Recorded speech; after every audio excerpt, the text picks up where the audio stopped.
अंतर क्रम संयोजन पढ़ना है, पैरेलल कॉम्बिनेशन। तो देखिए, जब संधारित्रों को कुछ इस टाइप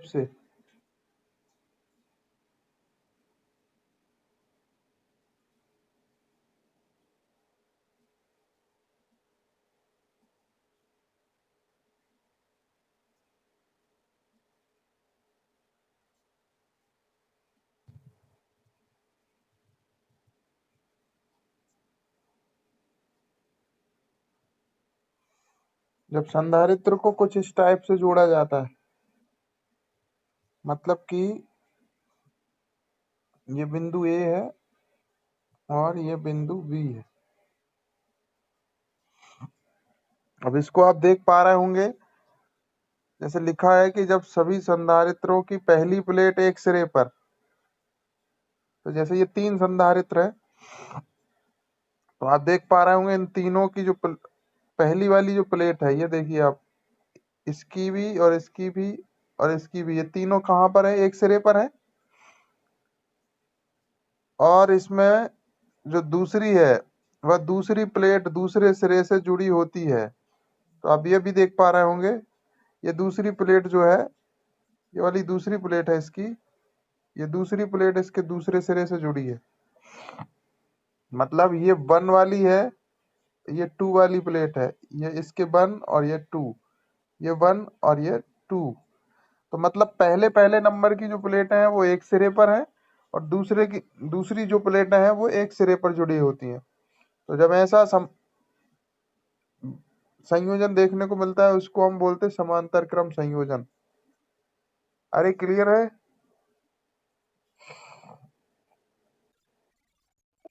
चलिए, तो इसमें और देख लेते हैं आगे। अब इसमें क्या होता है, संधारित्रों के समांतर क्रम संयोजन में क्या होता है, प्रत्येक धारिता का आवेश भिन्न भिन्न होता है।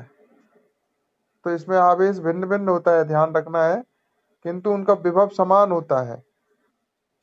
अब श्रेणी क्रम संयोजन के अपोजिट चल रहा है यहाँ पर भाई, इसमें आवेश भिन्न भिन्न है और विभव समान है। उसमें क्या हो रहा था,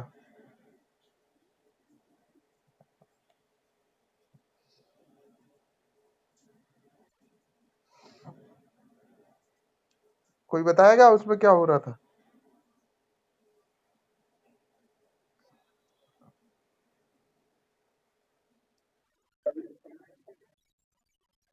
हाँ, ये आपको याद रखना है।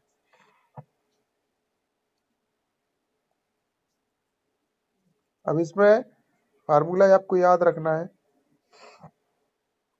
यदि यदि सभी की धारिता भिन्न भिन्न हो। मान लीजिए ये जो आवेश आपको ये जो संधारित्र दिख रहे हैं, इन सभी की धारिता अलग अलग है। जैसे मैं अगर इनको नाम दूं, तो इसको मैं नाम दे रहा हूं C1, इसको C2 और इसको C3। ये तीनों अलग अलग धारिता के हैं। तब इसमें जो फार्मूला लगता है परिणामी धारिता का, वो लगता है या वो होगा, अब याद रखना, C डैश बराबर, एक मिनट, C डैश बराबर होगा, ये तीनों जो है ना, तीनों के तीनों जुड़ जाएंगे, C1 plus C2 plus C3। ये आप नोट कर लेना, ये फार्मूला होगा। अब तीनों अलग अलग होंगे संधारित्र, तीनों संधारित्रों की धारिता अलग अलग होगी, और तीनों के तीनों किस क्रम में होंगे? समांतर क्रम में। तो इस फार्मूले से निकलेगा, मतलब तीनों को जोड़ दिया जाएगा। क्लियर है? और यदि ऐसा हो जाता है कि जो जितने भी संधारित्र जुड़े हैं सभी की धारिता समान हो, कैसी हो? इक्वल हो, सभी की धारिता समान हो। मान लीजिए ये सब सी है, ये भी सी है, और ये भी सी है, और ये भी सी है, तीनों के तीनों सी हैं, मतलब धारिता समान है। तब जो फॉर्मूला होगा, तो फॉर्मूला लगेगा इसमें समांतर क्रम में, सी डैश बराबर होगा एन सी। क्या लगेगा? सी डैश बराबर एन सी। तो ये वाला फॉर्मूला यूज होगा, ठीक है। अरे भाई ठीक है क्या?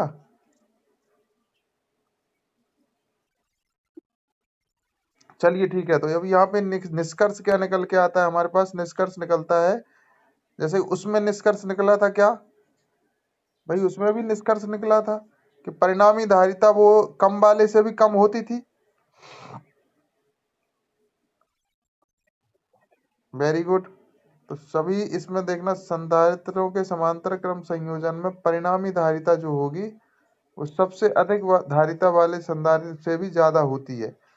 तो देखिए कई बार क्वेश्चन में ऑप्शन में एक ही आंसर ऐसा होता है जिसमें दी गए क्वेश्चन है उससे ज्यादा दी होती है, तो हमको सॉल्व भी नहीं करना पड़ता है, डायरेक्ट हम आंसर लगा सकते हैं। ठीक है, जब सारे आंसर एक से ज्यादा आंसर, ज्यादा जो क्वेश्चन में दी गई उससे ज्यादा वाले दो होते हैं, तभी हमको ये सॉल्व करना होता है, नहीं तो वैसे हम डायरेक्ट कर सकते हैं। ठीक है,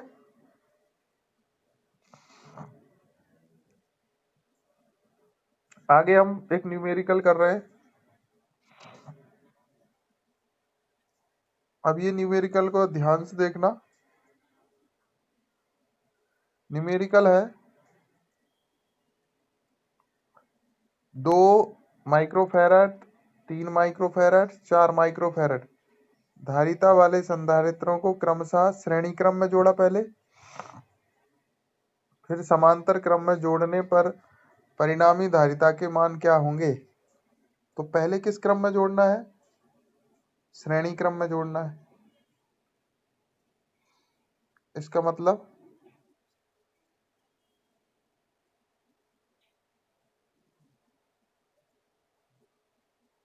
ऐसा जुड़ेंगे,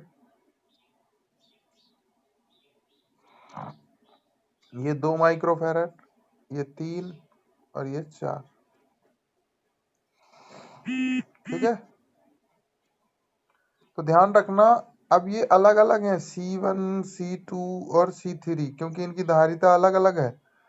तो जब 3 संधारित्र हो, धारिता अलग अलग हो और श्रेणी क्रम हो, तो हमारा एक फॉर्मूला लगता है, वो आप याद रख लेना।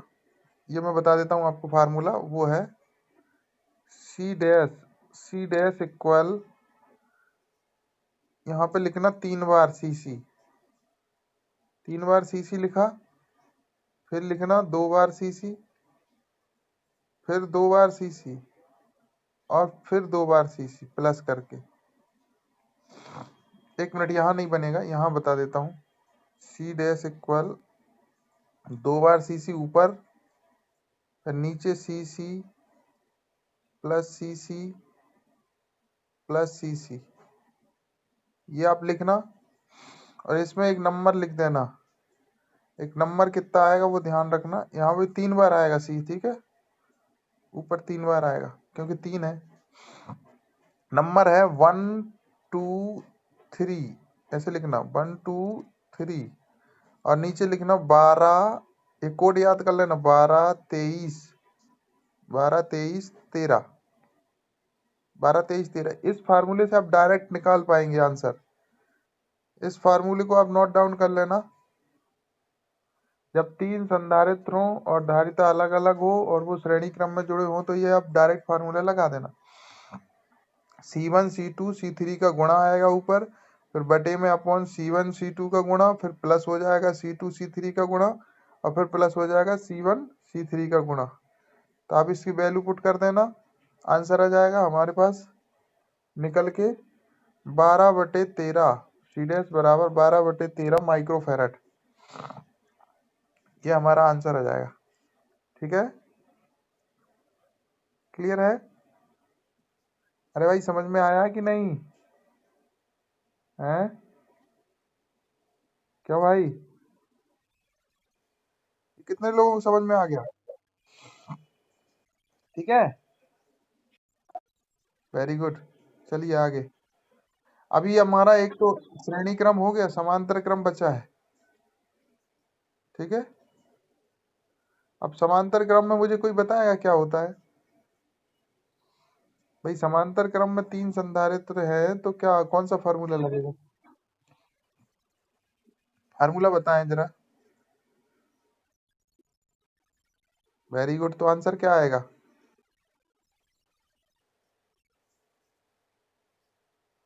आंसर क्या हो गया?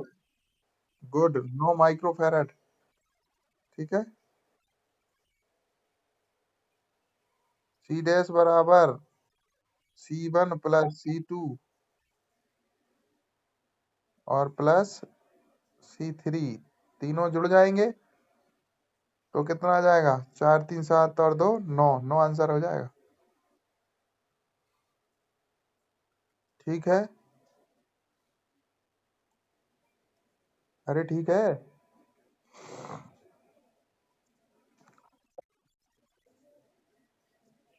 तो ये हमारा इस प्रकार 9 आ जाएगा आंसर।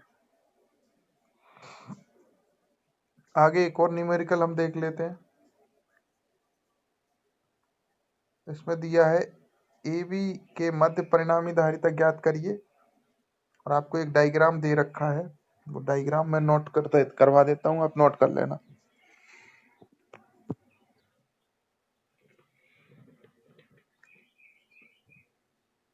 डायग्राम कुछ इस तरह है।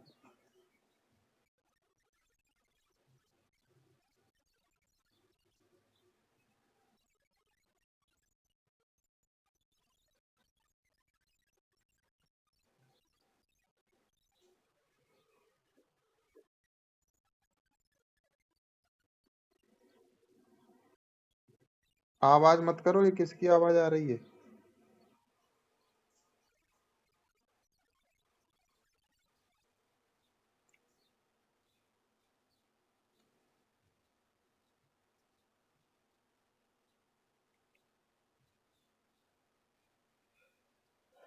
तो ये है हमारा न्यूमेरिकल।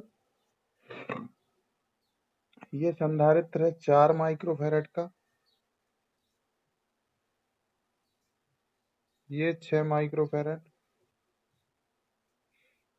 और ये 6 माइक्रोफैरड, और ये भी 6 माइक्रोफैरड। जरा बताएं इसको सॉल्व करके क्या आएगा आंसर। ए बी के मध्य परिणामी धारिता ज्ञात करिए। ए बी के मध्य परिणामी धारिता ज्ञात करें।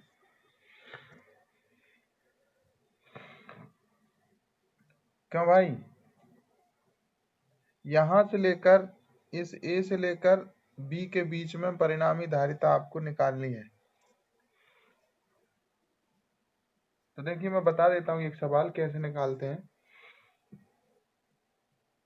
जब भी हमको परिणामी धारिता निकालना हो, चाहे वो श्रेणी क्रम हो चाहे समांतर, आवेश प्रवाहित करके देख लो। उसमें प्रवाहित करने पर अगर आवेश सीधा निकल जाता है तो वो सब जिन जिन जिन से सीधा निकलता है, जिन संधारित्रों से, वो सब के सब श्रेणी क्रम में हो जाते हैं, और जिनमें डिवाइड हो जाता है वो सब समांतर क्रम में हो जाते हैं। जैसे फॉर एग्जांपल इस पर मैं आवेश प्रवाहित किया मैं, तो ये आवेश गया यहाँ से, तो इस पॉइंट पे जाके आवेश डिवाइड हुआ।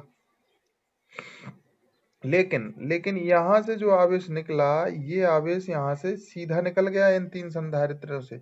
इसका मतलब ये हुआ ये तीनों संधारित्र आपस में कौन से क्रम में होंगे? श्रेणी क्रम में हुए। तो जब 3 संधारित्र श्रेणी क्रम में हैं और तीनों की धारिता बराबर है, अरे भाई तीनों से समान है, 6 माइक्रोफैरड के हैं, तो संधारित्र जब सेम हो और श्रेणी क्रम हो तो कौन सा फॉर्मूला लगता है? हमारा लगता है सी डैश बराबर C अपॉन N। तो 6/3 आ जाएगा ये। तो फाइनल परिणामी धारिता इतने की कितनी आ जाएगी? 2 आ जाएगी। 2 आ जाएगी। तो हम क्या करेंगे आगे? हमारे पास एक 4 का तो था ही। अरे भाई 4 का तो हमारे पास है ही ना, पहले से ही है, उसकी तो हमने छेड़खानी नहीं की। तो ये 6, ये वाले जो जितने भी थे इसकी जगह पर हमने परिणामी कितना निकाला? 2 माइक्रोफैरड। तो 2 माइक्रोफैरड वाला एक संधारित्र यहाँ पर हम जोड़ देंगे। तो इस प्रकार क्या होगा? इस प्रकार हमारे पास ये 2 माइक्रोफैरड का हम जोड़ दिए, तो हमारे पास अब दो दो बचे संधारित्र। तो अब हम फिर धारा प्रवाहित करेंगे तो क्या होगा? अब इनमें धारा प्रवाहित करेंगे तो ये दोनों के दोनों, ये दोनों आपस में कौन से क्रम में कहलाएंगे? ये दोनों आपस में समांतर क्रम में होंगे, क्योंकि इसकी पहली प्लेट एक सिरे पर जुड़ी है और इसकी भी पहली प्लेट एक सिरे पर जुड़ी है। इसकी दूसरी प्लेट एक सिरे पर, इसकी दूसरी प्लेट, तो ये एक दूसरे से कौन से क्रम कहलाएगा? ये समांतर क्रम कहलाएगा। तो 2 और 4 माइक्रोफैरेड के 2 संधारित्र हैं, और ये कौन से क्रम में है? समांतर क्रम में। तो समांतर क्रम के लिए फॉर्मूला क्या होता है बताओ जरा। 2 हैं, अलग अलग हैं, तो सी डैश बराबर फॉर्मूला होगा C1 प्लस C2। दोनों जुड़ जाएंगे तो कितना होगा आंसर? 6 माइक्रोफैरड। क्या आ जाएगा आंसर? 6 माइक्रोफैरड इसका राइट आंसर होगा। अब आगे अगला न्यूमेरिकल आपको करना है। आप करेंगे, डायग्राम ये है,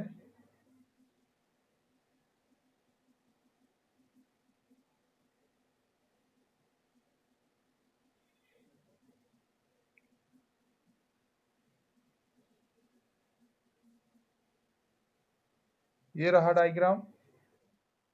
अब ए से बी के मध्य परिणामी धारिता आपको ज्ञात करनी है। ये 6 माइक्रोफैरड का है, ये संधारित्र, ये भी 6 माइक्रोफैरड का है, और ये भी 6 माइक्रोफैरड का है। बताएं जरा क्या आएगा आंसर। ए बी के मध्य परिणामी धारिता बताएं।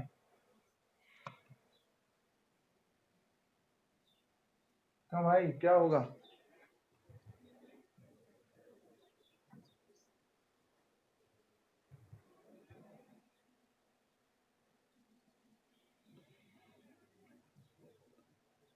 अब हम क्या करेंगे, सबसे पहले आवेश प्रवाहित करेंगे। तो देखिए जरा, आवेश प्रवाहित किया हमने, तो आवेश प्रवाहित करने पर ये आवेश इस बिंदु से 2 भागों में जाएगा, एक इस साइड जाएगा और एक इस साइड जाएगा। तो देखिए इस साइड वाले को देखें तो अब ये वाला सीधा निकल रहा है आवेश, यहाँ से ना आवेश ये सीधा निकल रहा है, यहाँ से आवेश सीधा निकल रहा है। तो इसका मतलब ये दोनों आपस में कौन से क्रम में होंगे? श्रेणी क्रम में। और श्रेणी क्रम का फार्मूला क्या होता है? सी बटे सी डैश बराबर सी अपॉन एन। तो रख दोगे तो आप कितना निकल के आ जाएगी परिणामी धारिता? ये 3 माइक्रोफैरड आ जाएगी। तो इसका मतलब ये दोनों की जगह पर हम 1 लगा सकते हैं 3 माइक्रोफैरड का।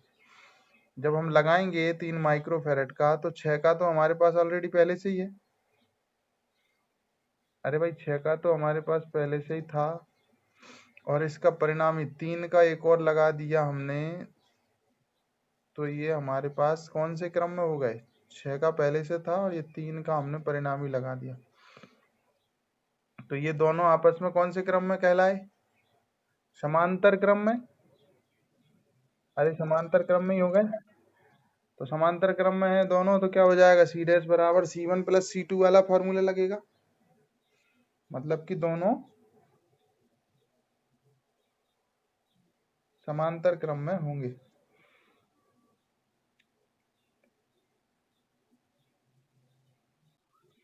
तो क्या आ जाएगा आंसर बताएं जरा। वेरी गुड, 9 माइक्रोफैरड आंसर आएगा। ठीक है, तो हमारा ये 9 माइक्रोफैरड आ जाएगा परिणामी धारिता। ठीक है,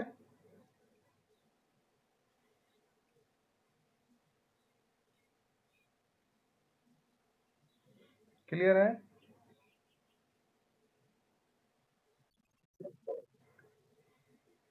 ठीक है,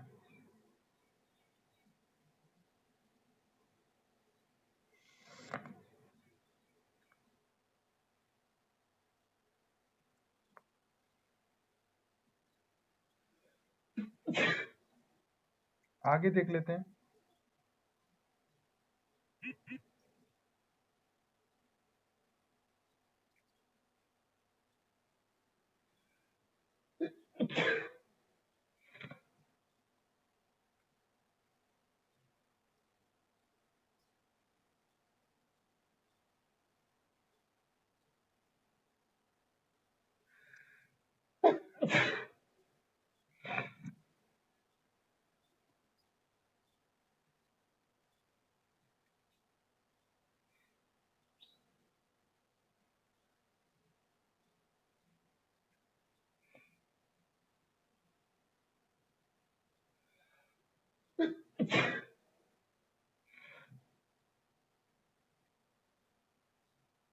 आगे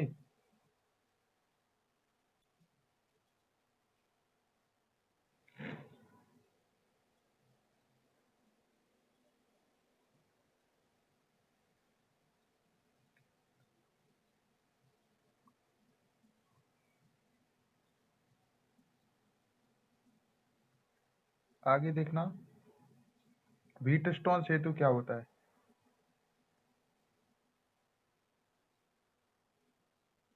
जब भी आपको इस तरह का परिपथ दिया हो,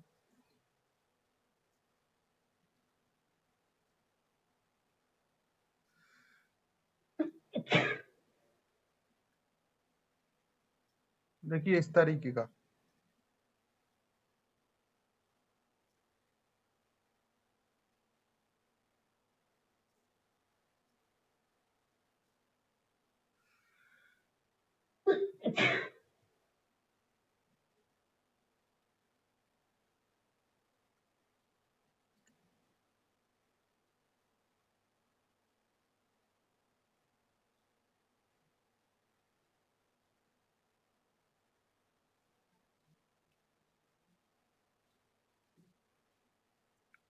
ये जो परिपथ है,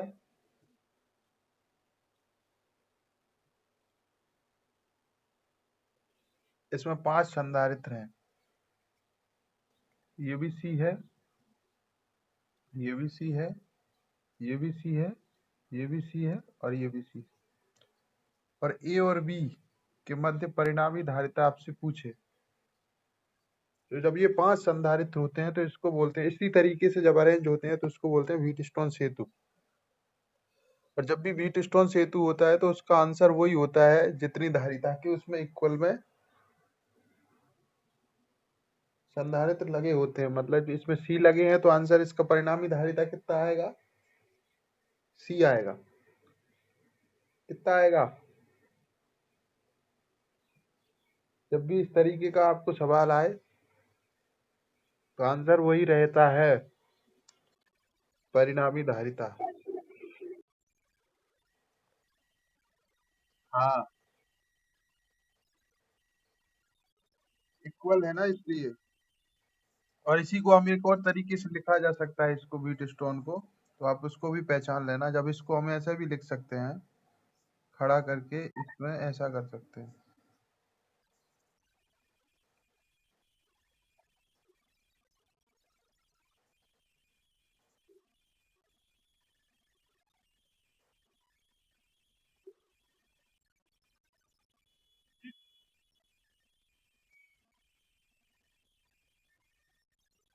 ये भी व्हीटस्टोन सेतु रहता है, ठीक है। ये भी क्या है? व्हीटस्टोन सेतु ही है। इसमें भी 5 भुजाएं। तो इसमें भी पूछ ले अगर आपसे, तो इसका भी आंसर क्या आएगा? परिणामी धारिता सी होगी हमेशा। कितनी होगी? सी होगी। ध्यान रखना आप इस चीज का। दिए गए व्हीटस्टोन सेतु परिपथ हैं तो उनमें परिणामी धारिता सी डैश बराबर सी होगी। क्या होगी? सी डैश बराबर सी होगी। मतलब जितना, ऐसे अगर मान लीजिए यहाँ पर 5 लिखा है, यहाँ भी 5 लिखा है, यहाँ भी 5 लिखा है, यहाँ 5 माइक्रोफेरेड, 5 माइक्रोफेरेड, तो आंसर क्या आएगा? अगर ये व्हीटस्टोन सेतु है तो 5 माइक्रोन फेरेड, माइक्रोफेरेड, ठीक है। अब एक दो सवाल और आते हैं, वो मैं बता देता हूँ आपको। पहले तो आप ये दो फॉर्मूले हैं वो याद रखना है आपको। दो तीन फॉर्मूले मैं बता देता हूँ ऊर्जा वाले। कल वो जो न्यूमेरिकल भेजा था आपने, तो देखिए ये ऊर्जा के से रिलेटेड 3 फॉर्मूले आप नोट कर लेना। संधारित्रों को आवेशित मतलब चार्ज करने में किया गया कार्य U से दर्शा रहे हैं हम। तो U बराबर होता है 1/2 Q इंटू V। क्या होता है? 1/2 Q इंटू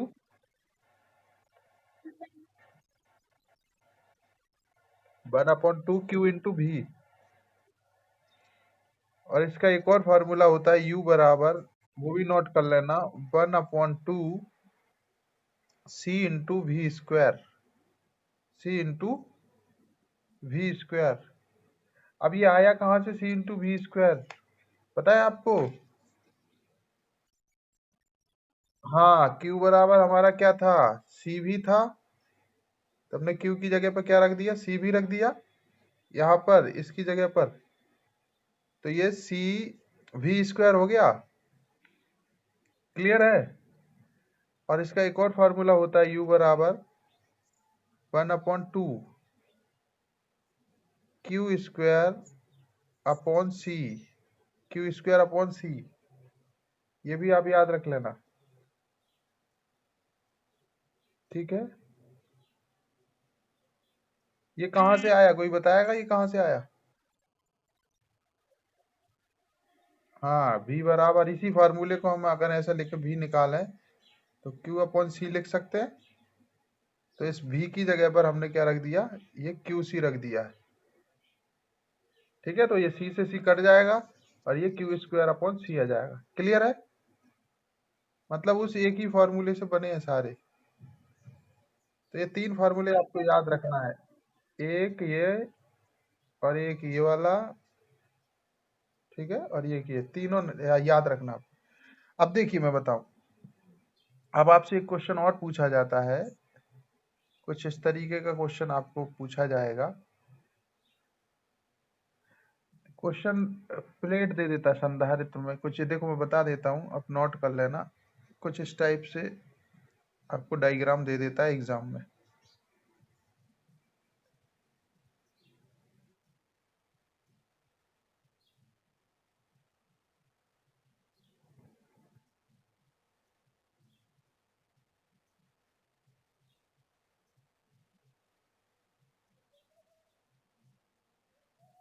ये दे देगा ए और ये बी, ये बी और ये ए। अब पूछेगा बताइए इसका परिणामी धारिता क्या होगी। तो इस टाइप का जब सवाल आए, दो अंदर है दो बाहर है, तो जब इसको हम इस तरीके के सवाल को सॉल्व करते हैं तो सबसे पहले हम क्या करते हैं, संधारित्र बनाते हैं। तो संधारित्र बनाते हैं तो पहले तो प्लेट देखते हैं, तो ये एक हो गई प्लेट, ये दो हो गई, और ये तीन, और ये चार, चार प्लेटें हैं। ठीक है, तो चार प्लेटें हैं, तो इसमें कितने संधारित्र बनेंगे भाई? एक तो 1 और 2, ये 1 2 एक, और ये 3 4, दो बनेंगे, है ना? हाँ, ये तो एक इधर ये वाली प्लेट और ये वाली प्लेट मिलके बना लेगी, और ये और ये मिलके बना लेगी। तो इसका जो आंसर होता है वो इस टाइप के सवाल का, तो ये हमेशा सी डैश बराबर क्या होता है, जिससे दो प्लेट हैं, दो संधारित्र बन रहे हैं, तो दो आ जाता है, और साथ में आ जाता है एप्सिलॉन 0 a अपॉन डी। ध्यान रखना हमेशा यही आंसर होगा, सी डैश बराबर 2 एप्सिलॉन 0 a अपॉन डी। अगर तीन प्लेट होती तो तीन आ जाता, बाकी सेम रहता। जैसे तीन प्लेट वाला एक वो भी करवा देता हूँ न्यूमेरिकल। देखिए, अब इसमें और इसमें अंतर है, मैं एक और कराने जा रहा हूँ, इसको नोट कर लेना। देखिए, एक और आता है आपसे एग्जाम में, वो ऐसा पूछता है,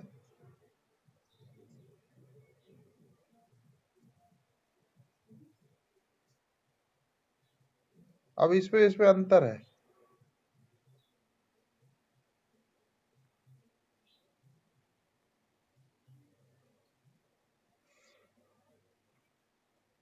ये बी हो गया और ये ए हो गया। तो इसमें पूछता है, तो था इसमें हम प्लेट देखते हैं 1 2 3 और 4।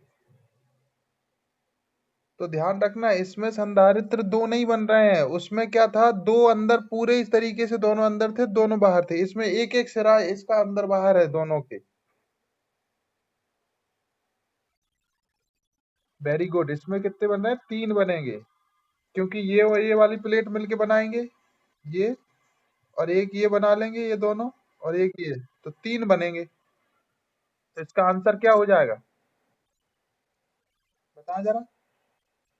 सी डैश बराबर 3 आ जाएगा, 3 epsilon 0 3 upon D. Very good. अब डायरेक्टली क्वेश्चन को देख के आंसर दे सकते हैं। तो ये होगा हमारा कंप्लीट ये वाला टॉपिक।